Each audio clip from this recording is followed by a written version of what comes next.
Bueno, vamos a hablar un poquito de interfaces. Por ahí nosotros los kinesiólogos estamos mucho en este tema y nos interesa estas pequeños detalles que tiene el proceso de ventilación, ¿no? Estas pequeñas cosas que llevan a la ventilación mecánica, como los tubos, las...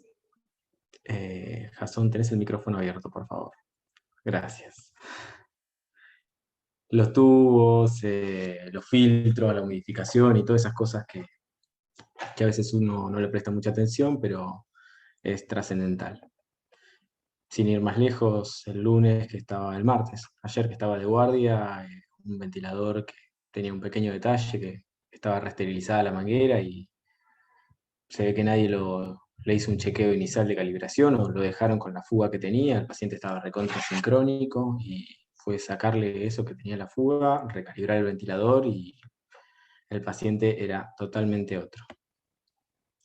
Así que bueno, vamos a empezar hablando un poquito primero, qué incluye la interfaz, ¿no? La interfaz ventilatoria es todo aquello que conecta el ventilador con el paciente, desde los filtros, la tubuladura, la humidificación pasiva, el circuito cerrado de aspiración, el capnógrafo, tubo, traqueostomía, todo eso es parte de la interfaz ventilatoria. Y como hablamos recién, los filtros es una parte muy importante y sobre todo ahora en pandemia, el filtro y el tipo de filtro que utilicemos, ¿no?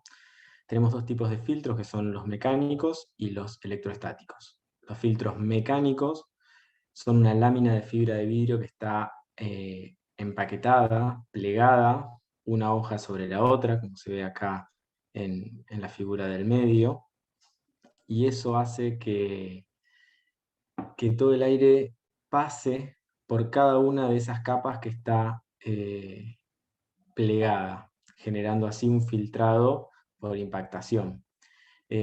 Son unos filtros que lo que generan es una alta resistencia al flujo por unidad de área. Imagínense que son muchas láminas plegadas y eso va a aumentar la resistencia expiratoria y esto va a ser importante al momento de pasar del soporte total a un soporte parcial en un paciente, o por ejemplo si tenemos estos filtros en la rama expiratoria con humidificación activa. Imagínense que si esto se llena de agua, la resistencia expiratoria va a ser enorme, ¿no? Entonces esos pequeños detalles hacen a la diferencia de la ventilación mecánica y de la comodidad del paciente, sobre todo, como dijimos recién, al momento del pasaje del soporte parcial al soporte total.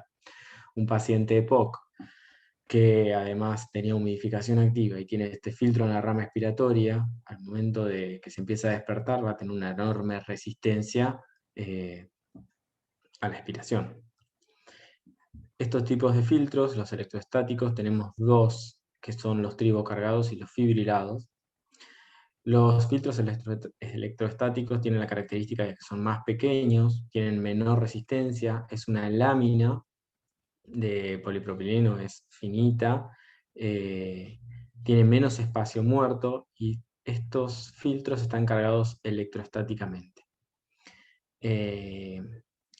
Pueden estar tribocargados, como dijimos hoy, que son dos láminas que se frotan y se cargan, o pueden estar fibrilados, que se los carga eléctricamente directamente. ¿Por qué la importancia de la carga eléctrica? Porque estos filtros lo que hacen es filtrar por diferencia de carga, ¿no?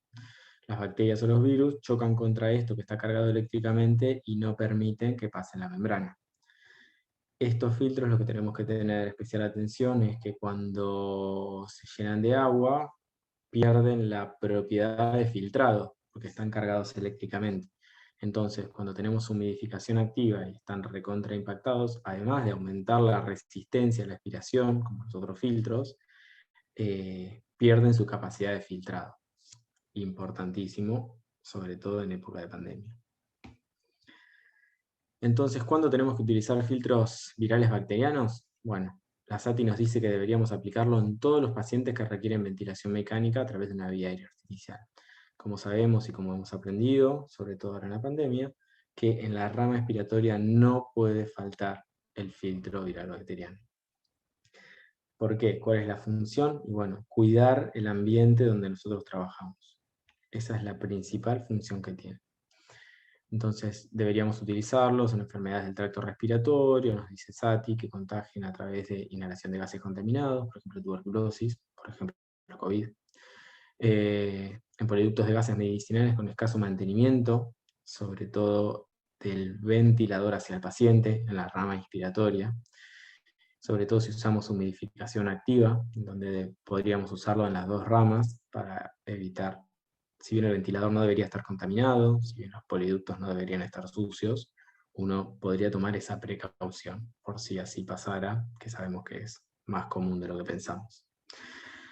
Como medida de protección de la válvula expiratoria, el sensor de flujo de los respiradores, sobre todo cuando se administran fármacos en forma de nebulización, y también cuando usamos humidificación activa, las ramas expiratorias, por ejemplo, los Neumovent, los ventiladores de Tecne, que somos los que más habitualmente estamos acostumbrados a ver,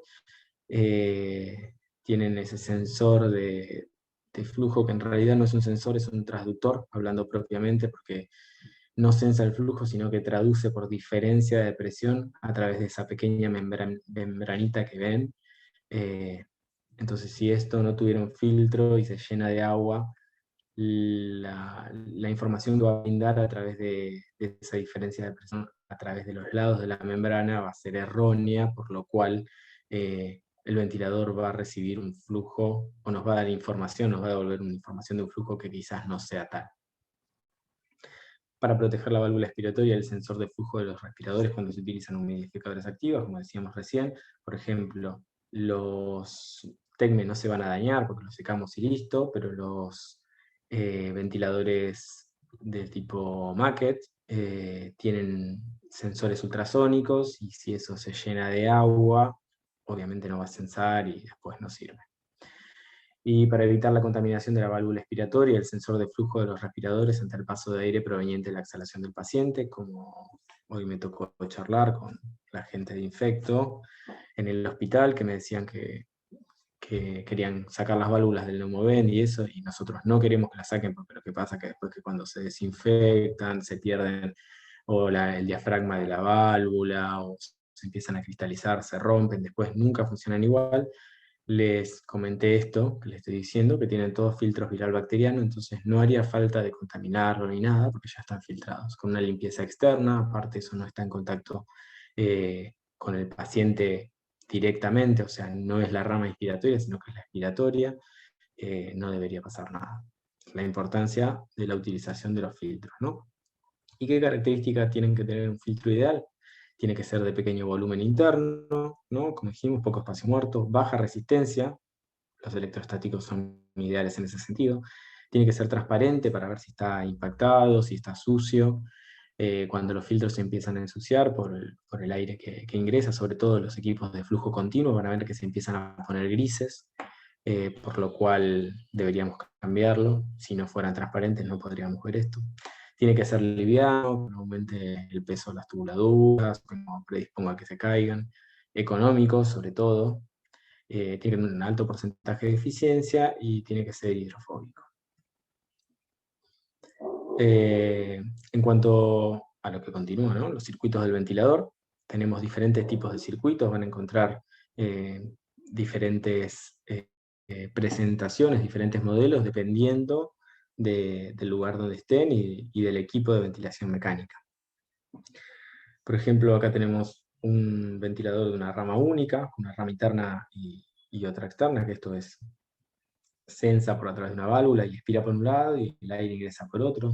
Podemos utilizarlo esto en equipos de flujo continuo, lo mismo que el que ven acá arriba a la derecha, con el sensor de flujo y la válvula en su rama, en la parte más próxima al paciente, y esta tendría que ser la rama más distal, ¿no? Esto debería estar de otro lado, que es la válvula expiratoria, a veces puede estar próxima, y lo que ven en azul es el sensor de flujo, ¿no? Esto es para equipos también de flujo continuo, de una sola rama. Después tenemos acá arriba a la izquierda, en el campo ese verde, un equipo plegable, la importancia de estos equipos, de poder estirarlos todos al momento de hacer el chequeo de estanquidad, el chequeo inicial. Ahora vamos a explicar por qué. Estos equipos, como vemos acá en el medio, los de Fisher, que son los más conocidos, con la carcasa de humidificación activa. Estos equipos tienen internamente en la rama inspiratoria una tubuladura de alambre caliente, y en sus extremos distales y proximales conectores para los equipos servocontrolados de humidificación activa, como el MR850. Sensa la temperatura de salida en un extremo, en donde se conecta el cablecito, mantiene el calor de la tubuladura interna, digamos, del alambre caliente, del alambre que se encuentra dentro de la tubuladura, y en el extremo más proximal al paciente, cercano a la rama NI, otro sensor que le va a avisar al equipo qué temperatura llega ahí. La función del alambre, como dije recién, es mantener el calor desde que sale de la carcasa hasta que llega a la rama NI a una temperatura de 37 grados. Lo que tenemos en la rama expiratoria es una trampa de agua, la cual su función es evacuar el agua que condensa la rama expiratoria, ¿no? Al expirar el paciente. Ustedes no deberían encontrar condensación en la rama inspiratoria, ya que para eso está el alambre caliente, ¿no? No solo mantiene la temperatura, sino que evita que haya cambios bruscos de temperatura que generen condensación. No así en la rama expiratoria, que no tiene alambre y que en contacto con la temperatura externa, o sea, la diferencia de presión que hay a través de la tubuladura, va a generar que condense, y eso lo vamos a tener que vaciar a través de la trampa de agua. Importante la posición de la trampa de agua y que la rama expiratoria siempre quede para abajo para que eso drene hacia la trampa. Y después hay equipos más modernos como son el Evacua, que no cuentan con alambre caliente, sino que cuentan con un sistema especial de calentado a través de la tubuladura, otro tipo de dispositivo, y que lo disponen tanto en la rama inspiratoria como en la expiratoria, y que la condensación se evapora a través de la tubuladura, digamos, ¿no? Las partículas salen a través de la tubuladura y no genera condensación. Demasiado moderno. Como les decía recién, la importancia de poder extender en estos equipos que están todos comprimidos de tubuladura, extenderlos bien para que el chequeo inicial, no solo de estanqueidad, para ver que las tubuladuras no tengan ningún tipo de pinchadura ni fuga y que las válvulas anden bien, sino para que el equipo conozca la complacencia y la resistencia de esas tubuladuras. Quizás parece poco importante, pero es de gran importancia, sobre todo cuando ventilamos a volúmenes protectivos o ultraprotectivos, que el equipo pueda compensar el volumen compresible. ¿Y qué es el volumen compresible? Es esa diferencia que se genera entre la inspiración y la expiración, ¿no? Cada vez que el equipo manda flujo, la tubuladura se distiende un poquito. Entonces, esa distensión va a generar un volumen, que es el volumen compresible propiamente dicho, y lo que va a hacer es que si no está hecho el chequeo y si el ventilador no conoce ese volumen que se pierde, perdamos ese volumen target de la ventilación programada. O sea que le vamos a estar dando al paciente menos BT del que le seteamos. Esto también es sumamente importante con las tubuladuras reesterilizadas. O sea, dar a conocer al equipo la complacencia y la resistencia que esas tubuladuras tienen, para que el equipo sepa con qué dispositivo se está manejando. No todos los equipos te obligan a hacer un chequeo inicial, como sabemos, el Neumovent sí, y dentro de ese chequeo no solo está, como dijimos recién, la complacencia y la resistencia, sino que un montón de cosas más, las fugas, la resistencia que genera. Por ejemplo, si le pusimos el filtro bacteriano en la rama expiratoria, el ventilador va a censar esa resistencia, y después cuando el paciente pase de un soporte total a un soporte parcial, va a conocer la resistencia que ese filtro le genere y la va a poder compensar. Si no, va a ser una carga extra para el paciente. Va a chequear la válvula expiratoria que funcione, que esté en condiciones. va a chequear los gases que salen de la pared, que estén a los bar necesarios. O sea, es sumamente importante el chequeo inicial. Como sabemos, el GRAF lo tiene de forma obligatoria y mandatoria y compensa el volumen compresible. Pero hay equipos que, por ejemplo, el Evita, los equipos de Dragher generalmente te pueden tomar valores previos y es opcional el chequeo inicial, o el servo, el Macket, el servo I, también pasa lo mismo, es opcional el chequeo y te puede ventilar sin compensar el volumen. Y hay otros equipos que, como puede ser el Servo 900 o el PB 700, que no compensan el volumen y uno lo tiene que tener en cuenta. En cuanto a humidificación, tenemos dos tipos de humidificadores, ¿no?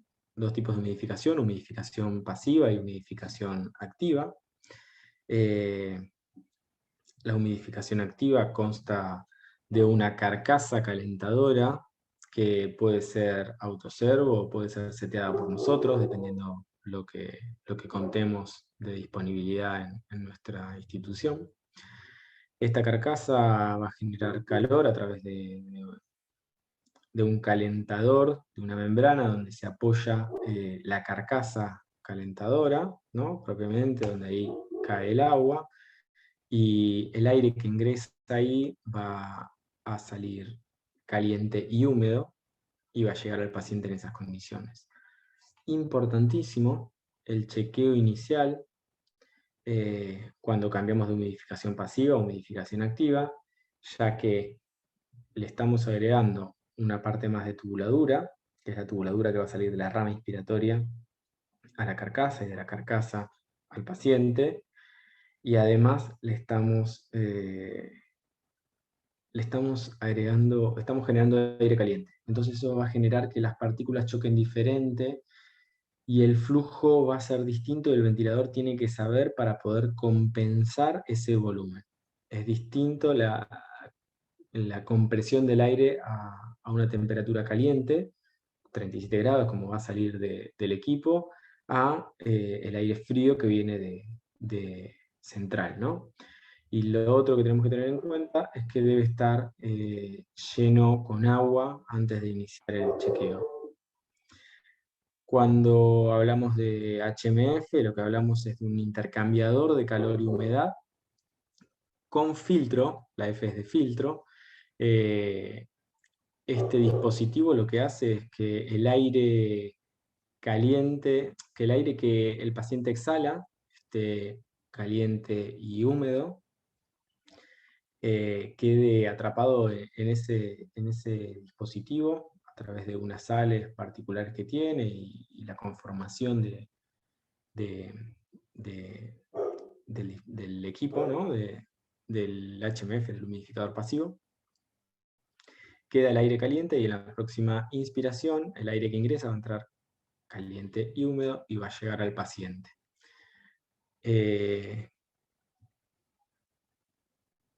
Obviamente, la ventilación va a estar dada entre la rama ENI y el dispositivo de ventilación que tenga el paciente, ya sea traqueostomía o tubo endotraqueal.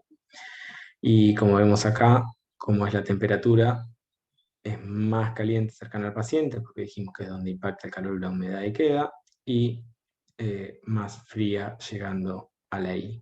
Por eso el aire que ingrese va a tomar ese calor y humedad y va a llegar al paciente. Sumamente importante la disposición del HMF, ¿no? Con el tubo mirando al cenit y el humidificador hacia arriba para que las gotitas de calor y humedad no se impacten y se llene el HMF de agua, lo cual va a hacer que aumente la resistencia también del equipo y que pierda eficacia el filtrado.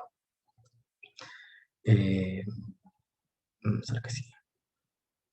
Este algoritmo que es de Branson y que lo tradujo Gustavo Plondikov y su equipo de trabajo, y lo publicaron en una revista brasilera, que es sumamente importante de cuándo aplicar uno u otro, ¿no? Cuándo usamos humidificación activa y cuándo usamos humidificación pasiva, más allá de las indicaciones que ya sabemos. Pero bueno, uno debería, al paciente que ingresa a la UCI, con requerimiento de una vía aérea artificial, obviamente evaluarlo, ver cómo es el tipo de secreciones, si son abundantes, si tiene secreciones hemáticas, si son adherentes, si el paciente va a requerir algún tipo de hipotermia, ¿no? Temperatura menor a 32 grados. ¿Por qué esto? Porque los dispositivos de humidificación pasiva funcionan básicamente con el calor y la humedad que sale del paciente. Si el paciente eh, no tiene una buena temperatura corporal, obviamente estos dispositivos no van a cumplir la función que deben cumplir. Y lo mismo con la estrategia de bajo volumen. Si el paciente mueve un volumen muy bajo, ustedes van a ver detrás del equipo del, del humidificador atrás, tiene especificaciones y tiene un rango generalmente que dice el volumen de espacio muerto y dice el volumen efectivo. Si está por debajo de ese volumen efectivo, si tiene un BT ultraprotectivo, el que vamos a usar con el paciente, obviamente no va a cumplir la función de calentar y humidificar, porque el BT no le va a dar. Entonces, si no cumple ninguno de estos criterios, o sea, no tiene secreciones abundantes, ni sanguinolentas, no tiene secreciones adherentes, no tiene una hipotermia inducida, no tiene estrategia de bajo volumen, entonces podemos usar un humidificador pasivo, que se puede cambiar cada 96 horas o antes, si está impactado. Está bien, incluso si vemos algunas recomendaciones, los tiran hasta una semana, siempre y cuando no esté impactado y el paciente no esté lleno de agua, bueno, lo que ya sabemos, ¿no? Lo que les vengo explicando.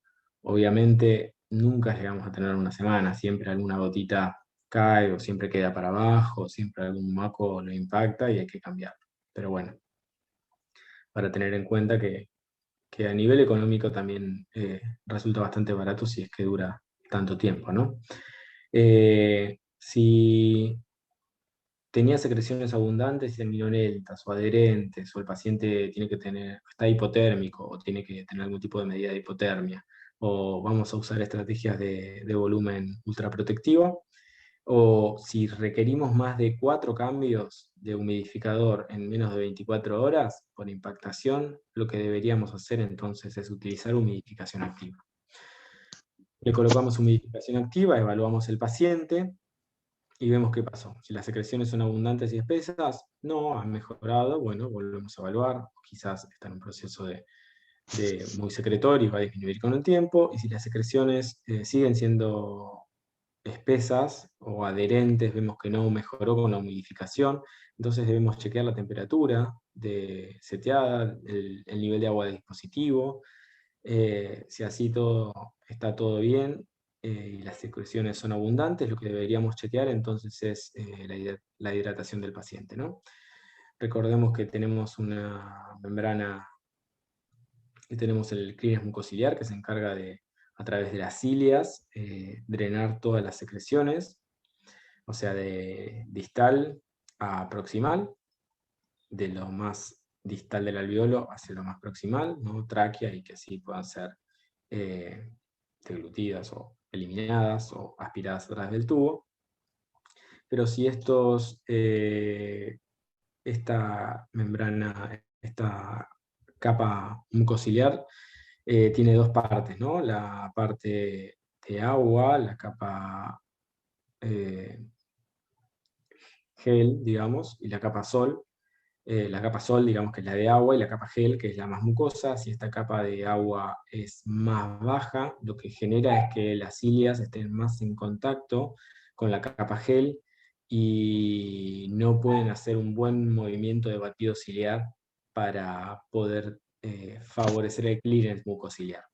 Por lo cual, por eso en el algoritmo nombra y destaca evaluar la hidratación del paciente. Y lo otro es el otro extremo, que es si el paciente tiene una hipotermia y nosotros le ponemos una humidificación activa, los equipos autoservo, que no nos dejan controlar la temperatura, siempre van a buscar una temperatura mucho más, o sea, de 37 grados, siempre.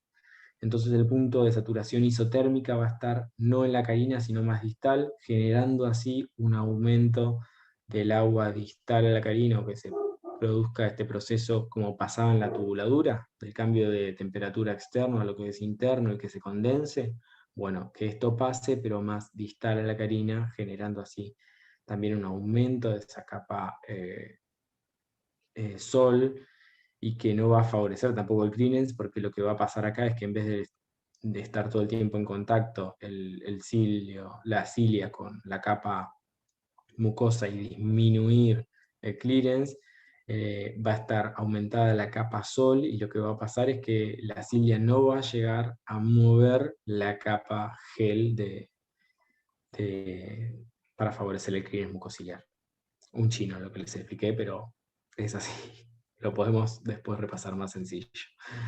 En cuanto a la vía aérea artificial, tenemos